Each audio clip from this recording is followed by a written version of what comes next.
Lockdown సమయంలో Covid నిబంధనలు పాటించలేదని mobile shop నిర్వాహకులు, తండ్రి కొడుకులైన 55 సంవత్సరాల జయరాజ్, అతని కుమారుడు 31 సంవత్సరాల బెన్నిక్స్‌ను శాతాంకుళం పోలీసులు జూన్ 19, 2020లో అరెస్ట్ చేశారు.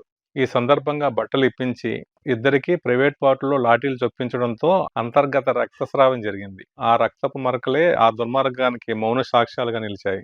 జూన్ 20, 2020 అరెస్ట్ చేసిన మర్నాడు రిమాండ్ విధించడానికి కావలసిన ఫిట్నెస్ సర్టిఫికెట్ కోసం కోవిలపట్టి ప్రభుత్వ ఆసుపత్రికి పోలీసులు బెన్నిక్స్ జయరాజును తీసుకొచ్చారు. ఈ సందర్భంగా బెన్నిక్స్ రెక్టమ్ నుండి విపరీతంగా రక్తం కారడంతో 6 లుంగీలు మార్చాల్సి వచ్చింది. అయినప్పటికీ కోవిలపట్టి ప్రభుత్వ ఆసుపత్రి డాక్టర్ వెన్నెల వారికి ఫిట్నెస్ సర్టిఫికెట్ ఇచ్చి ఈ అమానవీయ సంఘటనకు తన సహకారం అందించింది. అనంతరం శాతాంకుళం మెజిస్ట్రేట్ డి శరవణన్ ముందు హాజరుపరచగా బాధితులతో మాట్లాడకుండానే రిమాండ్ విధించారు. శాంతాకుళంకు 100 కిలోమీటర్ల దూరంలో ఉన్న కోవిలపట్టి సబ్ జైలుకు జూన్ 22, 2020 బెన్నిక్స్ కు విపరీతమైన రక్తస్రావం జరగడంతో కోవిలపట్టిలో ప్రభుత్వ ఆసుపత్రికి తరలించారు.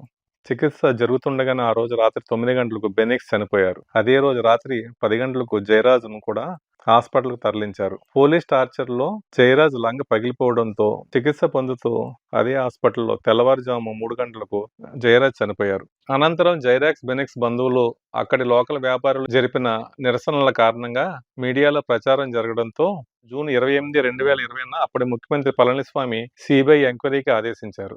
సిబిఐ రంగంలోకి దిగాక అదే పిఎస్లో పనిచేస్తున్న ఒక లేడీ కానిస్టేబుల్ సిబిఐకు పూర్తిగా సహకరించడంతో ఆమె ప్రత్యక్ష సాక్షిగా ఉండి ఈ కేసులో బాధితులకు న్యాయం జరిగేలా సహాయపడింది. చివరకు 26/9/2020న ఈ కేసుకు సంబంధించి ఒక ఇన్స్పెక్టర్, 3 సబ్ ఇన్స్పెక్టర్లు, 2 హెడ్ కానిస్టేబుల్లు, 4 కానిస్టేబుల్పై ఛార్జ్ షీట్ వేసి అరెస్ట్ చేశారు. వీరిలో ఒక ఎస్ఐ కోవిడ్ సమయంలో చనిపోగా మిగిలిన 9 మందికి ఏప్రిల్ 6, 2026న first additional district and sessions court మొదలై వీరికి మరణశిక్ష విధించింది.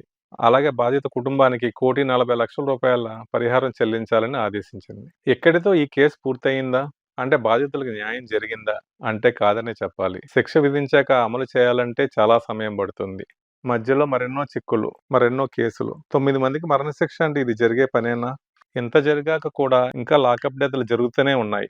పోలీసులు, పోలీస్ స్టేషన్ అంటే ప్రజల్లో భయం రోజురోజుకు పెరుగుతూనే ఉంది. పోలీస్ అంటే హోదా, అధికారం. నాయకుడు అంటే హంగు, ఆర్భాటం.